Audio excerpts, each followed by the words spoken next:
Hello and welcome back to Reset. I'm your host Ash Cam, and today we are going to be discussing some of my absolute favourite topics. We are talking entrepreneurship, business, motherhood, social media, showing up online and the future.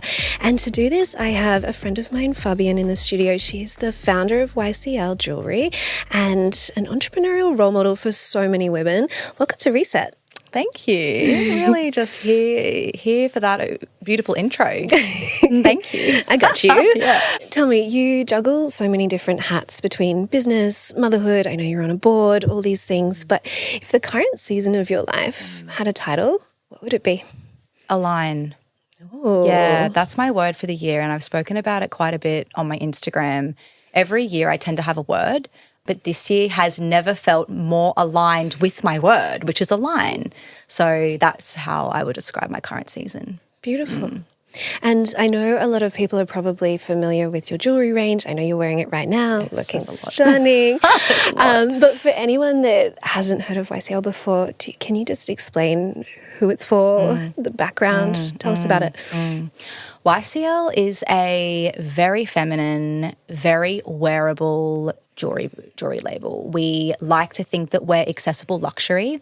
So you can find a myriad of designs and styles and categories, all designed in-house by myself and our beautiful general manager.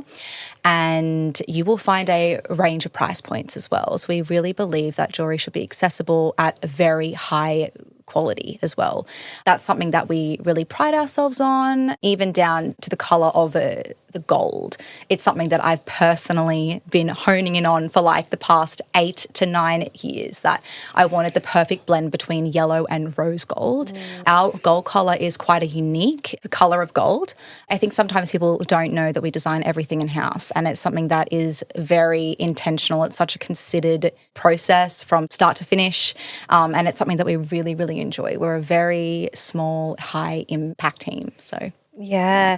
And you're not only online, you've got physical stores now too. Yeah, we do. That's been a whole new world to start to explore. It's been really, really great. So we have our showroom here in Burleigh Heads, and we also have a store in Pacific Fair, which is really exciting. Yeah, it must be so nice to kind of, you started online and then to finally have a space that you can kind of bring your customers to and immerse them in your world. Yeah, I think that it's been beautiful because we kind of coincided the launch of our showroom with the relaunch of our branding, which we're very known for now, that beautiful dark wine hue. And that was a really scary step for us, especially me as the founder, even though that has always been the colour that I've always just gravitated towards.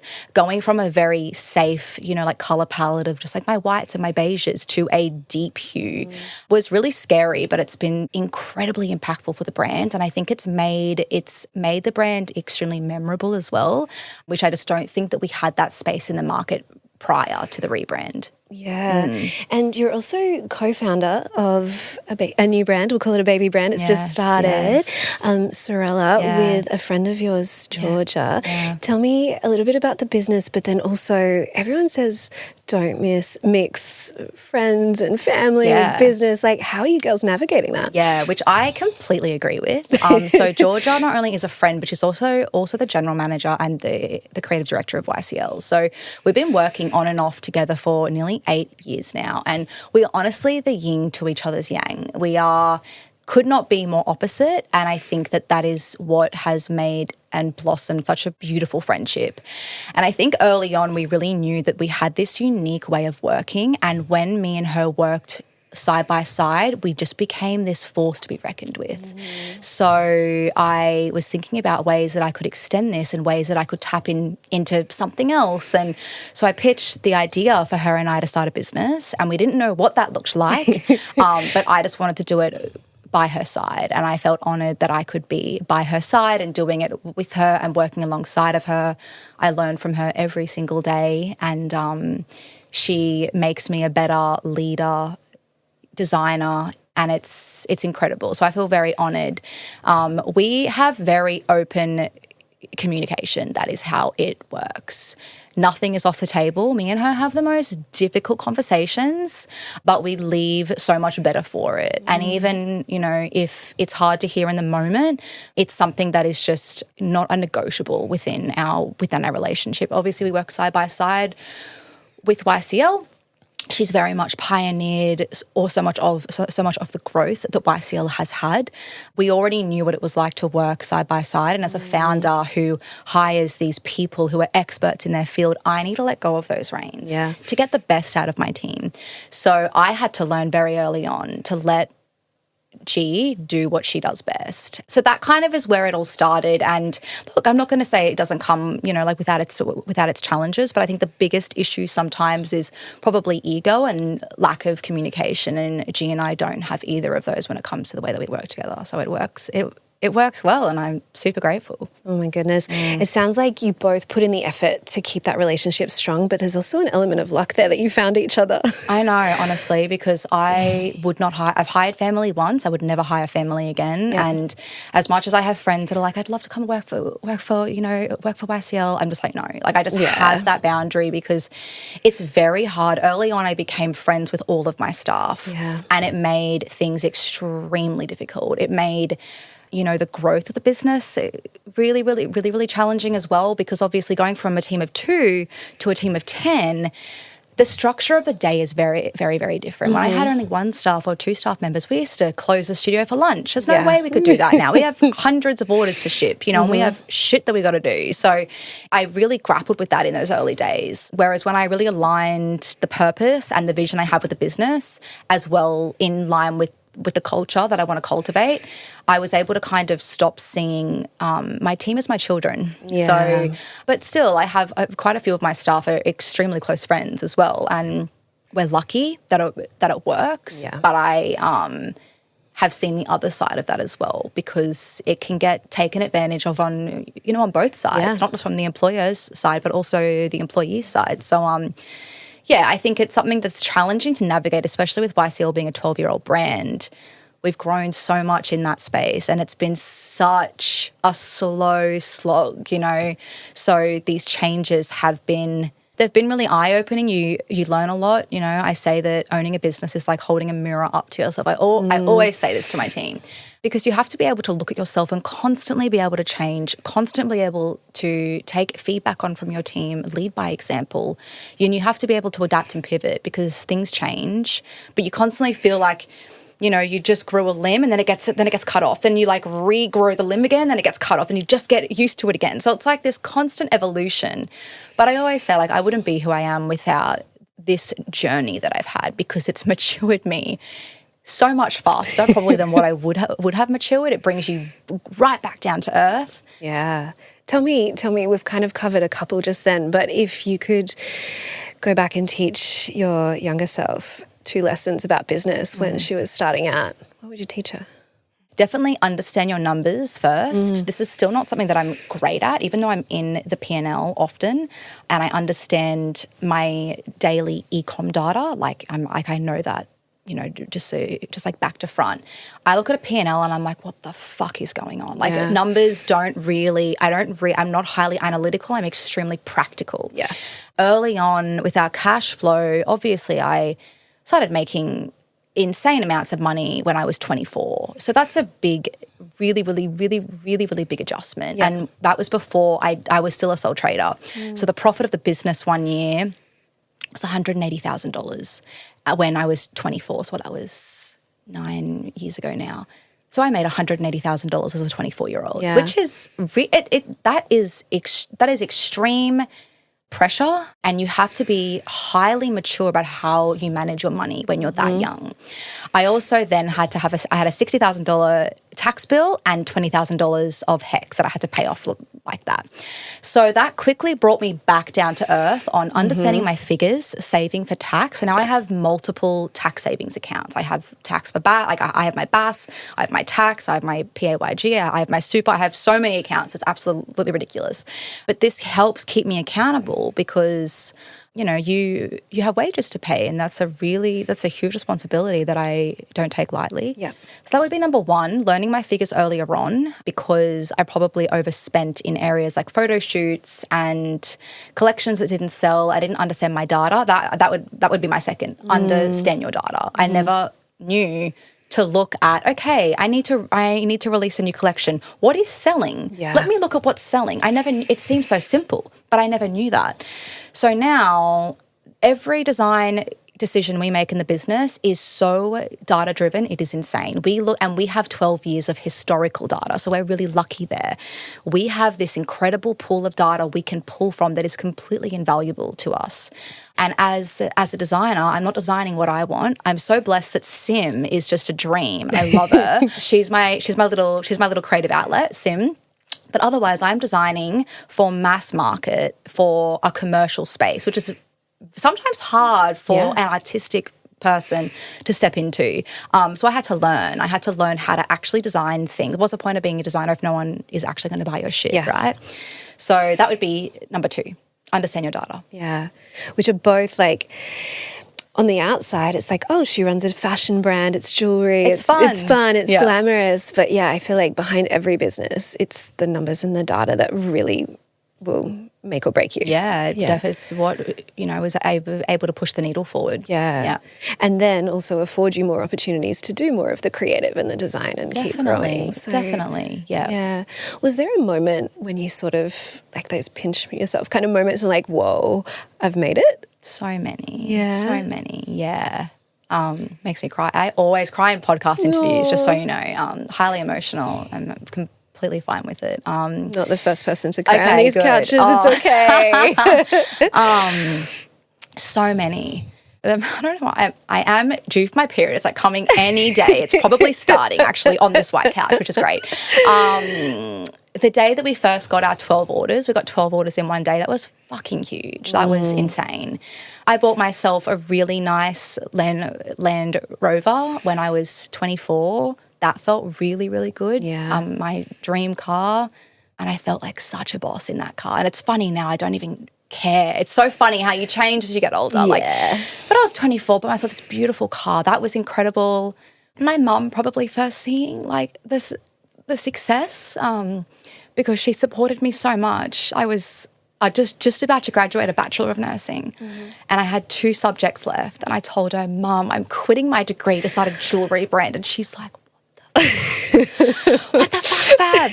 Like, I had no experience. I'd made some jewelry here or there, but my beautiful mother supported me. And she was like, okay, like, I support you, Fabienne. Okay, but like, can you just finish your degree? No, Mama, I can't. I'm 21 and reckless. I can't finish my degree. I have to focus everything on this. I'm all in. That was a moment, buying my first commercial space, but even signing my first lease when I was 25, 24, so many. And it's crazy as you get older. I've never had more responsibility and more weight because the business has grown so much. Yet I am the least stressed I've ever been within my business. And I probably need to, as much as it's funny, I was listening to something and they were talking about when an entrepreneur kind of stays like this. We stay really, really steady. We don't shift if things are good and we don't shift if things are bad. And that's me now. And it probably means that I probably need to celebrate more because I don't celebrate as much, but I'm not really phased either way. Nothing can really shake me from, I've been through it all. Yeah.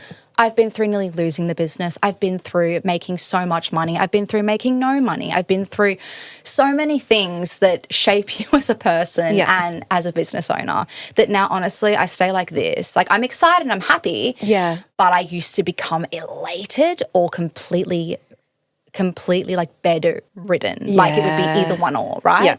Now it's not. So I think that but you've just reminded me, like, I still get excited about things, but I think it's nice to just celebrate those moments because I can probably think of more that were really, like etched into my mind early on and not so much now. Yeah. So, yeah. Okay, I'll check in with you in a few weeks Do, and I'll be like, hey, what are we please. celebrating? Yes. You've spoken about your mum. Yeah.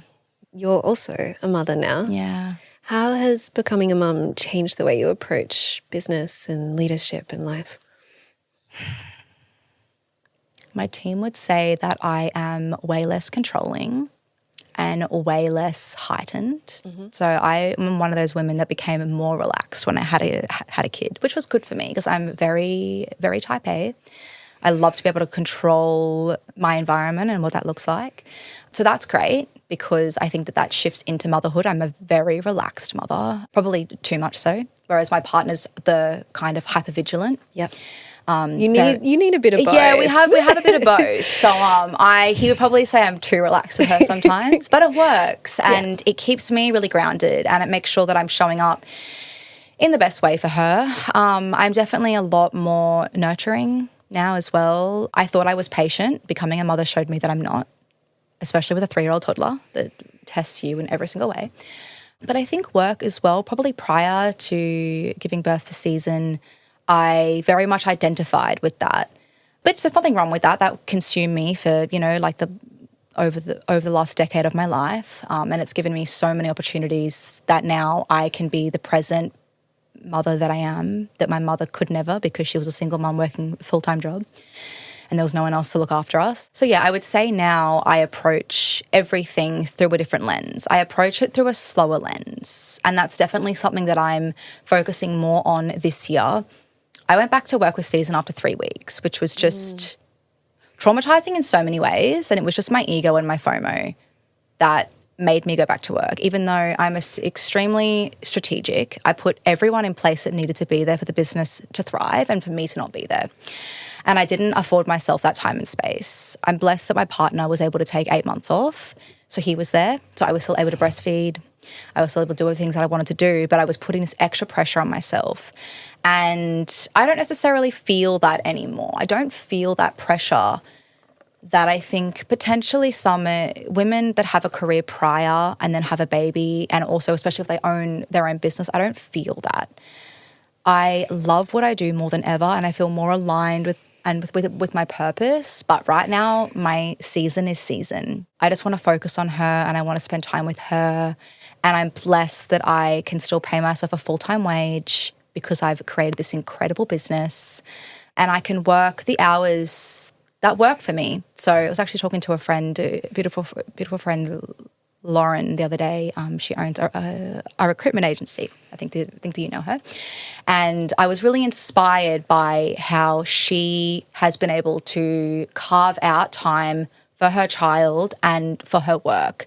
And it looks really, really, really, really different. She works at night, but that's what works for her because she gets to spend the whole day with her beautiful baby. So that actually has completely shifted my mentality. I never used to work at night and now I am. So I can take Season out in the morning and I can do things and the team always knows that I'm available. But my contact hours just look a little bit different. And I think for so long, I always think that I need to lead by example. Like if I need to be the first one there every single day. And that's just what I'm like. After 12 years of running my business, and some of my team have been with me for close to 8 years, they know how I work. They know that they can rely on me. And it's time that I afford myself and allow myself that space and to reap the rewards of all the sacrifices I've made over these years so I can be with my daughter. Yeah. Going back after 3 weeks, I think previous me would have done the same. But I've been trying really hard to listen and learn and absorb from people like yourself of just like, okay, if I could do that again, maybe it would be slightly differently. Yeah. Completely, like completely different. I will not do that for the next baby. I lost time with Season that I'm never getting back, and not even like physical time. She was with me every single day. Yeah. It's more spiritual and emotional time. I wasn't present all the time. Yeah. And you can't be. And as a mother, I'm not going to buy into the mother's guilt that we all should feel. But fuck, like you do. You want to be the best mother to your child. And that looks different for everyone. Yeah. But I've learned that they grow so fast. And every mother tells you and you're like, shut up. But it's true. They grow so fast. And I'm so glad that I've come to the realization. I came to the realization probably just before she turned 3.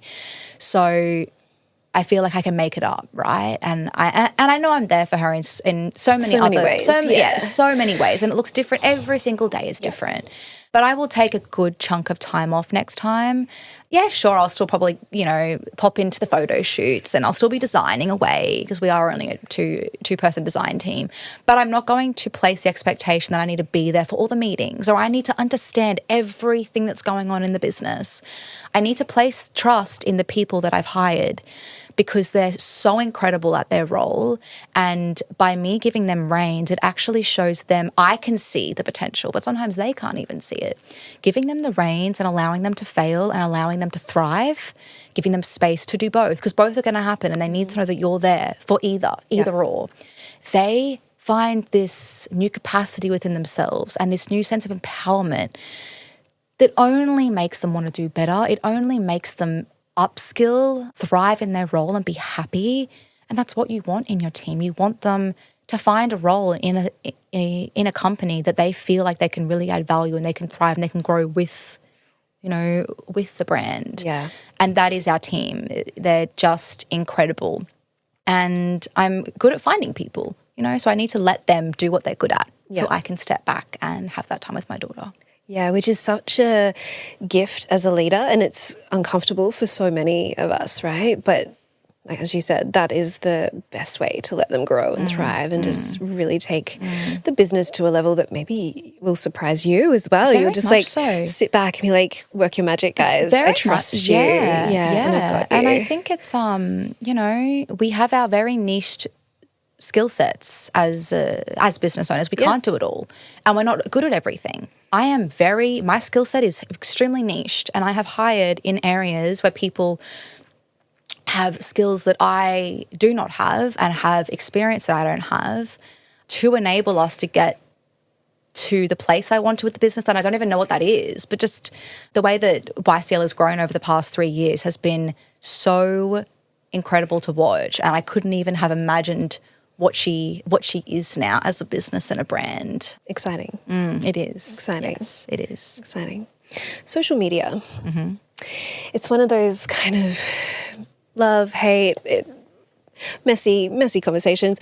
But I feel like everyone now wants to know who's behind a brand. And you show up online quite vulnerably and share. I'm sure there's different things that you intentionally do and don't share, but something you've been sharing a lot about lately is your fertility journey. Can you talk to us a little bit about that? Yeah. I felt called to share that. So I started doing IVF. I started trying naturally for my daughter's season when I was 27, the year I turned 28. So maybe end of 2019, we started trying. And then after a year of not falling, we decided to do IVF. I knew no one in my life that had done IVF. Like everyone around me, not that I had many friends that had children then, but the friends that I did fell pregnant, easily, probably for 1 or 2 times. And, after trying one or two times, so I was like, it's going to be fine. We'll just fall. Then obviously when the IVF conversation came up, I looked online and it was only one of the owners of Sabo Skirt that was talking about it. I could not find anything online. It was only this particular woman that shared her journey from start to finish, and I am so thankful. And she would never know this, but I am so thankful for the videos that she shared because I watched them religiously. The thought of having to inject myself with needles and I used to be a nurse. That is not. It's not necessarily that. I've seen all these different things. I've gone through so much as a nurse, but I think it's such a vulnerable, sensitive area. And I was like, what do you mean I have to inject? And then I have surgery. And then what? They put something up me? Like what? Like I had no concept of it. So it inspired me to share. And I think since going through that, so we had 3 failed rounds with season, obviously not with season, but my first round of IVF, I got 5 embryos. The first 3 failed. Then I had a laparoscopy, found out that I had silent endo all over my pelvis. I have no endo symptoms. So that was wild. And then I have really high natural killer cells all through my uterus. So we have natural killer cells all in our body. It helps us fight off, illness and any kind of disease. I have an abnormally high amount in my uterus. So every time either my partner and I were falling potentially naturally, my body was shedding it because it was seeing it as something that it should attack. And that's what was happening with all the embryos that were being implanted. So my body was fighting them off and just like essentially, just like attacking it before, and then it would shed out of my shed.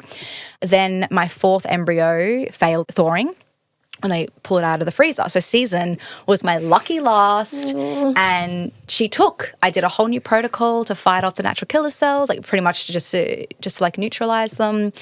And she took, and it's funny looking back, it was traumatic and it was sad and it was all the things you would expect it to be, right? But my partner and I hope we can have 3. We still only have 1. We're starting to try for our second. I'm getting ready to do IVF again. I have to do a full whole new round because I have no embryos left. But my partner and I always say we'd love to have 3 if we could be blessed. Like 1 is a blessing. We're the lucky ones. We have our beautiful baby. There's so many women that are still waiting for their baby. But we would have never had 5. So had all of my embryos worked, I would have never met Season. And she is the light of my life. Yeah, to reflect on it like that is making me emotional too. Yeah, and I think you have to find those little, like pockets of wisdom and hope, because it can be a really long, arduous, taxing, devastating experience otherwise, So it's helping me get ready to do it again, but I'm also scared. I'm scared because the first time I didn't necessarily know what I was losing. I didn't have a child. So every time I lost a baby, it was sad, but I didn't know what I was losing. I know what I'm losing now, So, but it's not going to stop me, and I really want to bring Season along the journey. There is no shame in IVF. I want her to be I want her when that child is conceived, when I'm laying on that bed and someone's shoving something up my bloody vagina. I want her there. I want her to be part of that because she's so intrigued. She's in that stage, beautiful little 3-year-old. She just wants a little sibling. She thinks she has a baby in her belly. Apparently I have strawberry milk coming out of my boob. Ooh. There's a baby in my belly and it kicks all the time apparently. Like she's just in this beautiful age, and it's so maternal and it's just beautiful. And I can't wait to give her, I hope I can give her a sibling. I'm nervous. It might not be the same experience, but I'm so excited. And it took me a while to get here as well, Ash. There are a lot of women that have a baby and instantly like, yes, I can't wait for another. That was not me. I was traumatized by having a first child, and I really struggled. But those first 2 years, because I think I put way too much, there's so many factors there that I think that I know I will change this time, that I think definitely aided my feeling of longing and lack of identity. And I was struggling to shift from like the maiden archetype to the mother archetype. Mm-hmm. Now it feels so natural. I just lean into the chaos of life now. But it took me a long time. I didn't feel ready to have a second child until the beginning of this year. So Season was close to 3. And there'll be a 4-year age gap if we can hopefully fall this year. And it all is perfect and exactly as it's meant to be. But it took me a lot longer than, most of my friends who had their first with me already have their second. And that's fine. That just wasn't my journey. I'm glad that I've gotten to this space of excitement. Actually, I really want to share something I wrote. Every year I tend to write myself an email for 6 months later. Ooh. And I wrote myself this email New Year's Eve last year, so 2024. Oh, yep. Season was in daycare and I was in this space. I was really confused. I didn't know if I wanted a second child. I felt really unsure, really scared, sense of dread. And I sent it to myself. I scheduled it to send 1st of July, and I read it the other day and I was like, I can't even relate to that version of myself anymore. And I think it teaches you how time can heal and change so much if we just allow it. Because now I feel so at peace, even though there's so much external things going on in my life that I can't control at the moment. I feel so at peace. I feel so aligned. I feel so happy and I feel so excited. So I'm glad I've waited to get to this point rather than leaning into the expectations others have of me or society may have of me as a woman. That I'm 33 and I should already have 3 children. That's not my path. Yeah. And I'm okay with that. I think this timeline that society sets for us is a really tricky one. And I did an episode with the psychologist Ali recently where we explored those timelines and how it is shifting for so many women to be later in life. And me personally, I'm having my first baby at 36 and that feels so aligned and so right for me. But if it was a few years ago, I wasn't ready for a number of reasons. And so I think just giving ourselves permission to live based on our own timeline and what feels right is such a gift. I love that. Yeah. I also love the email to your future self. At the retreats that we run, we often write a letter to our future self, everyone at the retreat, and then open it a few months later. And the last one I did was on New Year's Eve as well. And I had just found out I was pregnant, like the day we were driving to the retreat. You told me that. Yeah. And so I'm writing this letter and I was like, I don't know if this baby is still going to be around. Like, it's such early days and yeah, wild. But to read that. Have you read it? Yeah. Read it? Yeah. We write them like in 3 months, kind of like quarterly. Yeah. Beautiful. But such a good practice, I think, to do. So much can change. And I think it reminds you, it stabilizes you in that notion of time heals all. Mm-hmm. Time heals all. Because I remember that I didn't want a second child. That's how confused and heightened and sad I was the end of last year to now. Yeah. It's completely different. So time heals everything, and I think it's refreshing sometimes to have that reminder, and I think that practice is that reminder for us. Yeah. Yeah. I think it's really important that you're sharing online this journey that you're going through with IVF, and so many friends of mine are really high achieving women similar to you, and they go through life thinking, okay, and they have it as a proof that if I work harder at my goals, I'll achieve them. And that plays out time and time again. And then they choose to enter this new season of motherhood. And it doesn't happen like we were told in school of if you have sex, you will fall pregnant. Like, it is actually becoming rarer and rarer that is the truth. And so many women in my world, I know they're going through IVF, but it's this taboo topic that they go through on their own or with their partner. And I think it's so beautiful to have a community of women around you that are on that journey as well, or can make you feel seen and heard and like just be there for you. And I think that support then probably works in your favor because your mental health is suddenly feeling like loved, and it's like that village around you. Yeah. And I think sometimes it's as simple as having someone hold your hand saying, I also know what this is like. And you're like, what? Like, I thought I was the only person going through this. And I understand, dependent on your personality, this stuff can be heavy. Yeah. Loss of a children, infertility, miscarriages, IVF can be fucking heavy. Yeah. And it is. And it's not that I don't have my day. You can see on my Instagram, I'm not there crying on Instagram. I'm not that kind. I'll happily cry on a podcast though. But if you look at my IVF, I have saved stories. It is extremely vulnerable. I share my stomach when it was cut open. I share my bruised, bloated stomach. I share myself crying.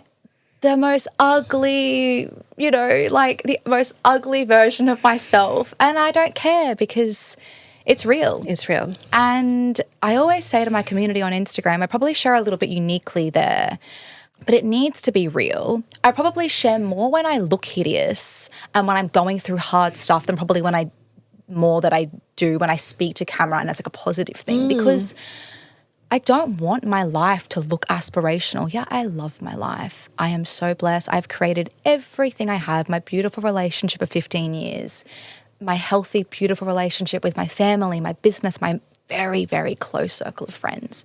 Everything has been a choice. Yeah. It wasn't just handed to me. Yeah. But it's hard. Life is messy and it's really, really chaotic, and it can be sad and confusing at times. And I think if one woman is looking at my Instagram thinking, oh my God, I don't even know her, but she's going through the same thing that I am, I'm going through the same thing. And now my Instagram has actually become a community of women who are going through in fertility, IVF, some sort of it. And that made it harder as well, in all honesty, to share when I was struggling with, just having a child. It definitely made it harder because I didn't want to seem that I was a woman that struggled with infertility and now I'm complaining about having a child. So I shared probably a little bit more mindfully there, and I still do. I've been quite open about the fact that I think I had postpartum depletion. Yeah.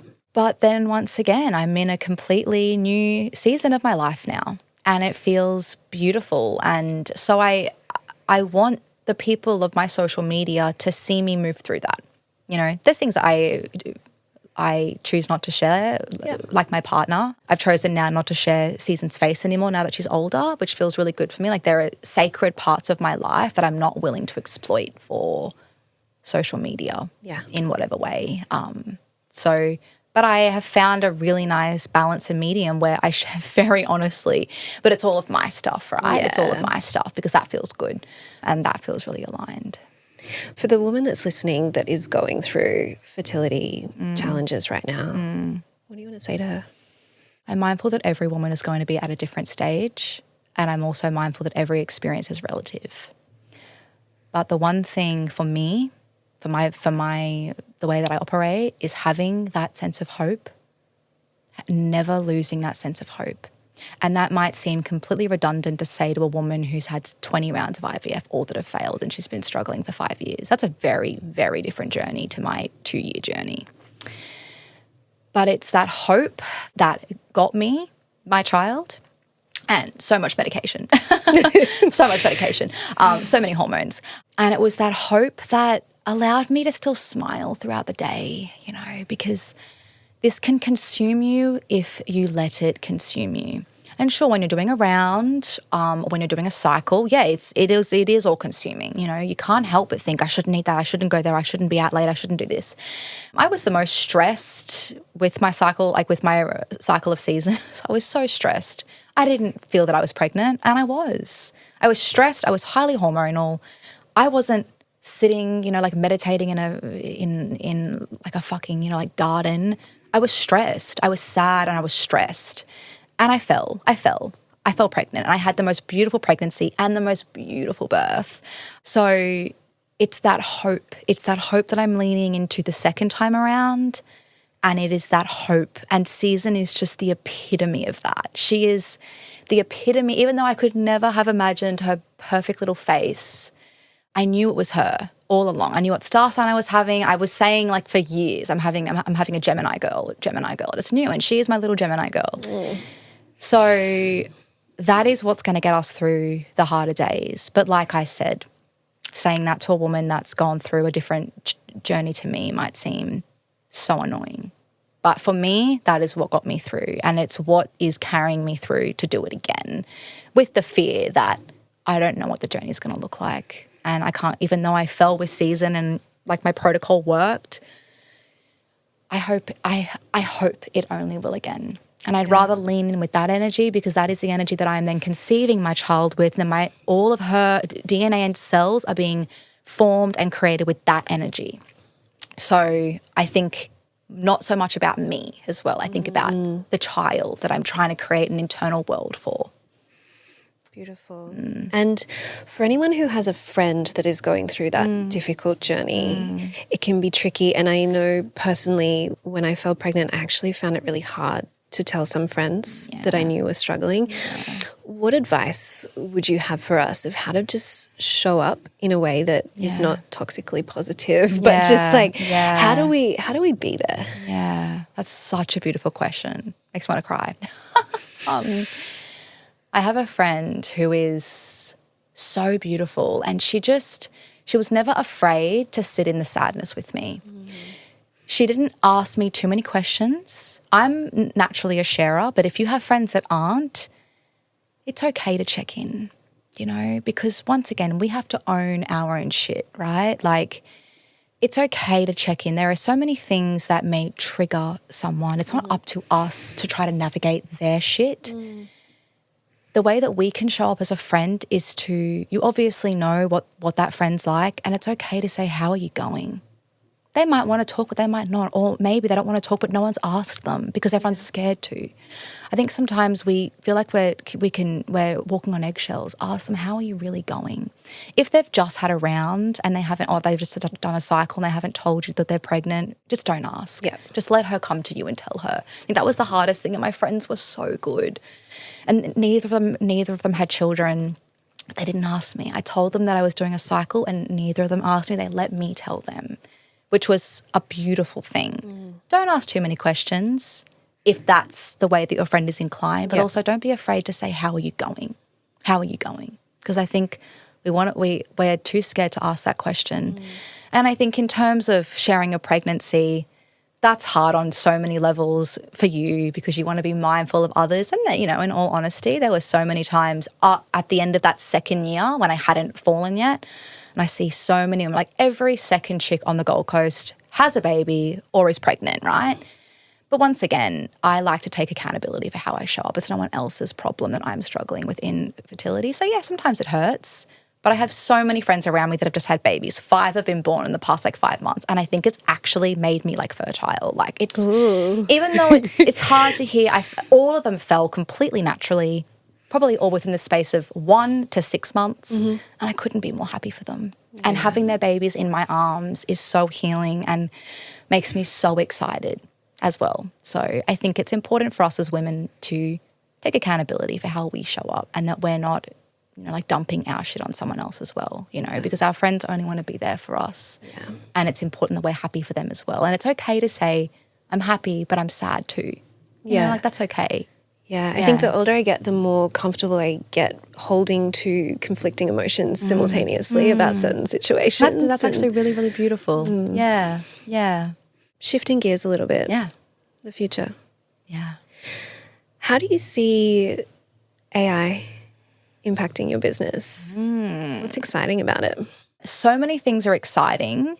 So many things are tempting as well. I think it's going to shape the way that we hire, in all honesty. I think that it's important for people to potentially thinking about their skill set as well. I naturally want to have a more personable touch to my business. I'm not looking at replacing roles with AI because at this stage, because I want that human touch and I want that as part of our culture.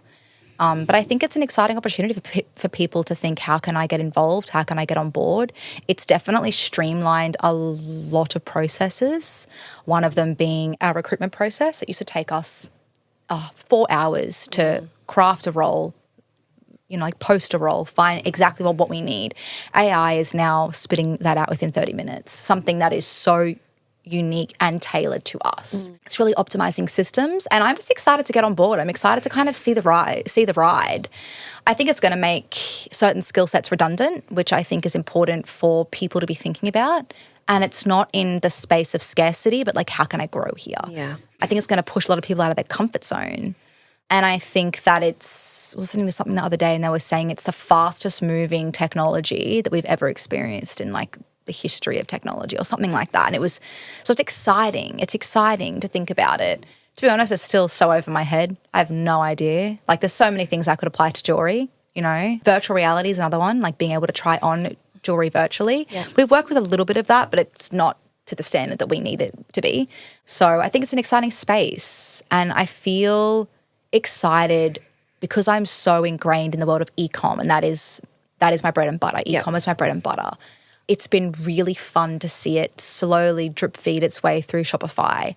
That's been really fun to see, and starting to utilize some more of those tools has been really exciting. Yeah. So you just got to keep your finger on the pulse though.